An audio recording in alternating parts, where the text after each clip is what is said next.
पर्यावरण दिनाच्या निमित्तानं वाढते शहरीकरण, प्रदूषण आणि हवामान बदलाच्या आव्हानावर मात करण्यासाठी rotary club of Pune Tilak road यांनी येरवडा येथील खुले कारागृह परिसरात 11,000 वृक्षांची लागवड करून घनदाट नागरी वन निर्माण करण्याच्या महत्त्वाकांक्षी उपक्रमाचा अप्पर पोलीस महासंचालक व कारागृह महानिरीक्षक डॉक्टर सुहास वारके यांच्या हस्ते शुभारंभ करण्यात आला।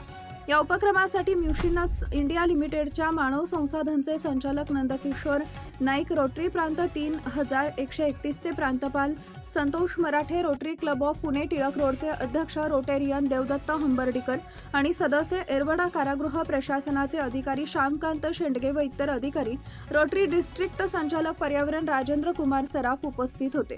येरवडा खुल्या कारागृहाच्या परिसरातील 1 एकर जागेवर हा प्रकल्प राबवण्यात येत असून या माध्यमातून पर्यावरण संवर्धनाबरोबरच शहरातील हरित क्षेत्र वाढवण्याचा प्रयत्न करण्यात येणार आहे।